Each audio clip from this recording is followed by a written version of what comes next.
பெற்ற ஒரு கதையை பத்தி தான் நாம இன்னைக்கு பார்க்க போறோம். வாங்க, காஃப்காவோட உருமாற்றம் கதைக்குள்ள அப்படி என்னதான் இருக்குன்னு அலசி ஆராயலாம். இந்த புத்தகத்தோட பேரு உருமாற்றம். இதை எழுதினது யாருன்னு பாத்தீங்கன்னா, உலக புகழ்பெற்ற எழுத்தாளர் பிரான்ஸ் காஃப்கா. இந்த புத்தகத்தோட அட்டை படத்தை பாருங்களேன். ஒரு மனுஷன் உடம்பு, ஆனா அதுல ஒரு பூச்சி மாதிரி இருக்கே. இத பார்க்கும்போதே கதைக்குள்ள ஏதோ ஒரு மர்மம் இருக்குன்னு நமக்கு புரியுது இல்லையா? மறுபடியும் அதே கேள்விக்கு வருவோம். காலையில எந்திரிக்கிறீங்க, நீங்க ஒரு பெரிய பூச்சியா மாறிட்டீங்க. உங்களுக்கு முதல்ல என்ன தோணும்? ஒரே பயமா இருக்கும், ஷாக்கா இருக்கும், என்ன பண்றதுன்னே தெரியாது, இல்லையா? ஆனா நம்ம கதையோட ஹீரோ இருக்கானே, கிரேகர் சாம்சா, அவனுக்கு இத பத்தி எல்லாம் துளி கூட கவலையே இல்லையாம். சரி வாங்க, நேரா கதைக்குள்ள போகலாம். கிரேகர் சாம்சாவோட அந்த ஒரு காலை பொழுது, அவனோட வாழ்க்கையே புரட்டி போட்ட அந்த நாள்ல என்னதான் நடந்ததுன்னு பாப்போம்.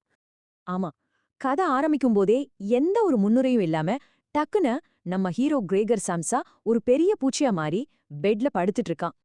ஆனா இதுல தான் ஒரு பெரிய சுவாரஸ்யமே இருக்கு. தான் ஒரு பூச்சியா மாறிட்டோமேங்கிற பதட்டத்தை விட, அவனுக்கு முதல் கவலை என்ன தெரியுமா? அச்சச்சோ, வேலைக்கு லேட் ஆச்சே, ட்ரெயினை பிடிக்கணுமேங்கிறது தான். இதுல ஒரு டார்க் ஹியூமர் இருக்கு இல்லையா? மனுஷனா இருக்கிறத விட வேலைக்கு போறது தான் முக்கியமாங்கிற ஒரு கேள்விய இந்த இடம் நமக்குள்ள எழுப்புது. அதே நேரத்துல அவ ரூமுக்கு வெளியில அவங்க வீட்ல எல்லாரும் டென்ஷன் ஆக ஆரம்பிக்கிறாங்க. அம்மா, அப்பா, தங்கைன்னு ஒவ்வொருத்தரா வந்து கதவை தட்டி விசாரிக்கிறாங்க. இப்போதைக்கு அவங்க குரல்ல வெறும் அக்கறை மட்டும்தான் தெரியுது. உள்ளுக்குள்ள என்ன ஒரு பயங்கரமான விஷயம் நடந்திருக்குன்னு அவங்களுக்கு பாவம் தெரியாது. சரி, ஒரு நிமிஷம். இந்த மாதிரி ஒரு வினோதமான கதையை எழுதணும்னா அந்த எழுத்தாளரோட மைண்ட் செட் எப்படி இருந்திருக்கணும்? யார் இந்த பிரான்ஸ் காஃப்கா? வாங்க, அவரை பத்தி கொஞ்சமா தெரிஞ்சுக்கலாம். காஃப்கா பிறந்தது பிராக் நகரத்துல. அது இப்போ செக் ரிப்பப்ளிக்ல இருக்கு. பாவம், அவருக்கு சுத்தமா பிடிக்காத ஒரு இன்சூரன்ஸ் கம்பெனில தான் வருஷக்கணக்கா வேலை பார்த்திருக்காரு. இதுல சோகம் என்னன்னா, இவ்ளோ பெரிய ஒரு படைப்பாளி ரொம்ப சின்ன வயசுலயே டிபி வந்து இறந்து போயிட்டாரு. அவரோட வாழ்க்கை முழுக்கவே அவர் தன்னை இந்த சமுதாயத்துக்கு சம்பந்தமில்லாத ஒரு ஆளாவும் எதுக்குமே லாயக்கில்லாதவராவும் தான் ஃபீல் பண்ணியிருக்காரு.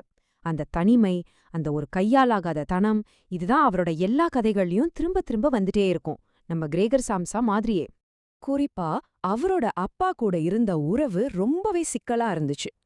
தன்னோட அப்பாவை பத்தி சொல்லும்போது அவர் கொடுங்கோலன் அப்படின்னு, அதாவது ஒரு டைரண்ட்னு சொல்லியிருக்காருன்னா பாத்துக்கோங்களேன். இதுல இருந்தே அவரோட லைஃப்ல அதிகாரங்கிறது எவ்வளோ பெரிய ஒரு ப்ரெஷரா இருந்திருக்கும்னு நம்மால புரிஞ்சுக்க முடியுது. சரி, மறுபடியும் கதைக்கு வருவோம். இந்த கதையில உருமாற்றம் நடந்தது கிரேகருக்கு மட்டும்தானா? இல்லவே இல்ல. அவனோட இந்த உருமாற்றத்தை பார்த்து அவனோட குடும்பமும் தான் கொஞ்சம் கொஞ்சமா உருமாற ஆரம்பிக்குது. அது எப்படின்னு பாப்போம். ரொம்ப நேரம் கஷ்டப்பட்டு கிரேகர் கதவை திறக்கறான். அவனை அந்த பூச்சுருவத்துல பார்த்ததும் அவங்க குடும்பமே ஒரு நிமிஷம் ஷாக்காய் நின்னுடுது. கொஞ்ச நேரத்துக்கு முன்னாடி வரைக்கும் இருந்த அக்கறையெல்லாம் போய் அந்த இடத்துல பயமும் அருவருப்பும் வந்துடுது. குறிப்பா அவங்க அப்பா ஒரு செகண்ட் கூட யோசிக்காம கோவத்துல அவனை அடிச்சு திரும்பவும் அந்த ரூம்குள்ளே தள்ளிடுறாரு. அவங்க மனச எப்படி ஸ்டெப் பை ஸ்டெப்பா மாறுச்சுன்னு பாருங்க. முதல்ல அவனோட தங்க தான் கொஞ்சம் பரிதாபப்பட்டு அவனுக்கு புடிச்ச பாலை கொண்டு வந்து வைப்பான். ஆனா அவனும் அந்த பாலை குடிக்காம அழுகி போன சாப்பாட்ட சாப்பிட ஆரம்பிச்சதும் அவளுக்கே அருவருப்பு வந்துரும். போக போக அவனை யாருமே கண்டுக்க மாட்டாங்க.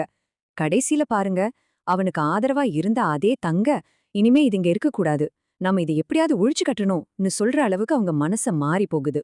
சோ இங்க நாம ஒரு முக்கியமான விஷயத்த நோட் பண்ணணும். கிரெகரோட உடம்பு தான் உருமாறுச்சு, ஆனா அந்த உருமாற்றம் அவனை விட அவனோட குடும்பத்தோட உண்மையான குணத்தை தான் அப்பட்டமா வெளிக்கொண்டு வருது.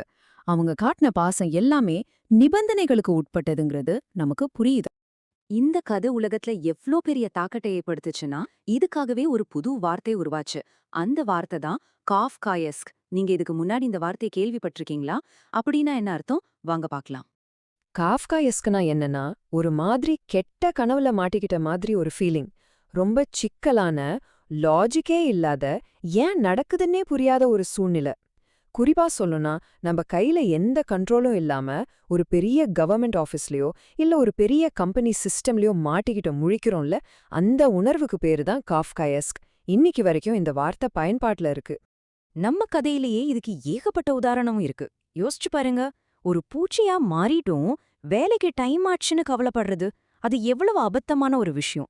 அப்புறம் அவங்க அப்பா ஒரு சர்வாதிகாரி மாதிரி நடந்துக்கிறது, சொந்த வீட்லயே ஒருத்தன் அந்நியன் மாதிரி ஃபீல் பண்றது, கடைசியா அவனோட குடும்பமே அவனை ஒரு குப்பையா நினைச்சு தூக்கி போடணும்னு பிளான் பண்றது, இது எல்லாமே அந்த காஃப்காயஸ்க் அனுபவத்தோட ஒரு பகுதி தான். பாருங்க, இந்த கதை எழுதி 100 வருஷத்துக்கு மேல ஆச்சு. ஆனாலும் இன்னைக்கும் இது ஏன் நமக்கு ரொம்ப கனெக்ட் ஆகுதுன்னா, சில நேரங்கள்ல நாமளும் இதே மாதிரி தானே ஃபீல் பண்றோம். எதுக்கு நடக்குதுன்னே தெரியாத, அர்த்தமே இல்லாத ஒரு சிஸ்டம்குள்ள மாட்டிக்கிட்டா மாதிரி, இல்லையா? அந்த ஒரு உணர்வுக்கு காஃப்கா கொடுத்த ஒரு அருமையான பேர்லாம் காஃப்காயஸ்க். சரி, இப்போ நீங்க சொல்லுங்க. உங்க லைஃப்ல எப்போவாச்சும் என்னடா இது, ஏன் இப்படி நடக்குதுன்னே தெரியல அப்படின்னு ஒரு லாஜிக்கே இல்லாத ஒரு விசித்திரமான சூழ்நிலையில மாட்டிக்கிட்ட மாதிரி ஃபீல் பண்ணியிருக்கீங்களா?